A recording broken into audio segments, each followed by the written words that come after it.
다음 달 9일 치러지는 제20대 대통령 선거의 대전 지역 유권자 수는 123만 2,210명으로 지난 대선 때보다 12,600여 명 늘었습니다. 세종 지역 유권자 수는 28만 8,925명으로 집계됐고 충남은 각 시군별로 유권자 명부를 취합하고 있습니다. 지난 대선보다 유권자 수가 증가한 건 선거 연령이 만 18살 이상으로 낮아졌기 때문입니다. 각 시도는 모레까지 열람과 이의 신청을 거친 뒤 선거인 명부를 25일에 최종 확정할 예정입니다. 국방부가 보령 웅천 사격장과 대천 사격장 주변을 소음 대책 지역으로 지정 고시함에 따라 보령시는 해당 지역 주민에 대해 오는 28일까지 보상금 신청을 받습니다. 신청 자격은 법이 시행된 2020년 11월부터 지난해 말까지 소음 대책 지역에 주소를 두고 실제 거주한 주민으로 약 2,600여 명으로 추산하고 있습니다.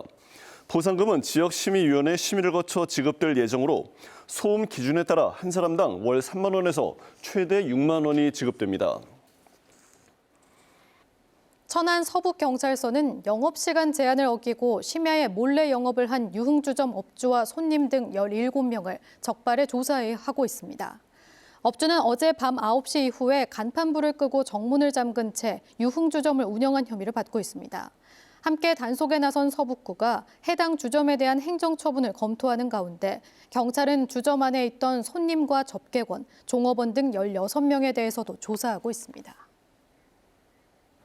국민의당 안철수 후보 유세버스에서 관계자 등 2명이 숨진 사고와 관련해 각 당 시도당들이 고인들을 추모하는 의미로 오늘 하루 선거운동을 중단하거나 자제하기로 했습니다.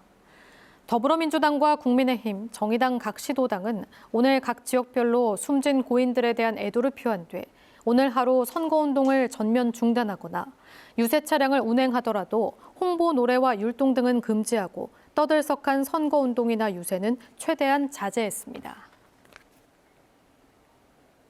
충청남도와 금산군이 용담댐 방류 피해 배상 책임의 일부를 지자체에 돌린 중앙환경분쟁조정위원회 결정을 수용하기로 했습니다. 이에 따라 전체 보상금의 12%인 15억 1,400만 원을 도와 군이 절반씩 분담해 오는 4월 28일까지 금산군민 460명에게 지급할 계획이라고 밝혔습니다. 충남도는 이의 신청을 할 경우 배상이 장기화될 수 있어 불가피하게 수용하기로 했다고 덧붙였습니다. 대전시 교육청이 새학기 정상 등교를 원칙으로 수업 시간을 탄력적으로 조절하는 등 코로나19 대응 방안을 발표했습니다. 대전교육청은 유치원과 초등학교 1, 2학년, 소규모 학교 등은 정상 등교를 원칙으로 하고 나머지 학교들은 재학생 신규 확진 3%, 등교 중지 15%를 기준으로 지역과 학교에 따라 정상 등교를 중심으로 한 탄력적인 학사 운영을 하도록 했습니다. 기상청의 대전 이전이 내일부터 시작됩니다.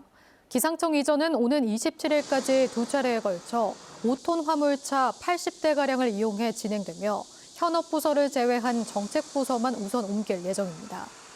기상청은 정부 대전청사 1동에 들어서며 2026년 6월 국가기상센터가 지어지며 현업부서도 입주해 이전을 마무리할 계획입니다. 충청남도와 금산군이 용담댐 방류 피해 보상금의 12%를 책임지도록 한 중앙환경분쟁조정위원회 결정을 수용한 가운데 금산 주민 50여 명이 조정 결과에 불복해 환경부에 이의 신청서를 제출했습니다. 금산군 재원위원과 부리면 등 용담댐 방류 피해를 입은 주민 52명은 피해 보상 요구액 265억 원 가운데 47%만 인정한 분쟁 조정위 결정이 현실성이 없고 댐 관리 부실로 인한 인재임에도 하천구역 등을 보상해서 배제한 것을 납득할 수 없다고 밝혔습니다. 지역 거점대학인 충남대와 한밭대가 통합안 추진을 위한 논의에 들어갈 계획입니다. 충남대와 한밭대는 최근 가속화하고 있는 지역대학의 위기에 대응하기 위해 통합에 대한 큰 틀에서의 공감대를 형성했으며 학내 구성원을 대상으로 한 논의 등을 거쳐 본격적인 통합안에 대한 논의를 시작할 계획이라고 밝혔습니다. 이와 관련해 일부 구성원들의 반발이 예상되는 가운데 두 대학은 구성원들의 의견을 종합한 뒤 합리적이고 민주적인 절차를 통해 결정을 내릴 것이라고 강조했습니다. 천안시가 충청남도의 3차 백신 접종자를 대상으로 자영업자들의 영업시간 제한 해제를 건의하기로 했습니다. 박상돈 시장은 오늘 정부 방역 정책의 근본적인 방향 전환이 필요하다며 자영업자들이 더는 고통받지 않도록 3차 백신 접종자에 한해 영업시간 제한 해제가 필요하다고 밝혔습니다. 천안시는 이에 따라 관련 규정 검토를 거쳐 조만간 충청남도에 방역조치 행정명령 변경을 건의할 예정입니다. 지역 백화점인 백화점세이의 매각설이 제기됐습니다. 대전 지역 유통업계 등에 따르면 최근 백화점세이의 일부 브랜드 점포가 계약을 종료하고 이전을 위한 절차가 진행되고 있는 것으로 전해지는 등 코로나19 여파와 지역 유통업계 경쟁 과열에 따른 매출 부진 등의 영향으로 매각설이 제기되고 있습니다.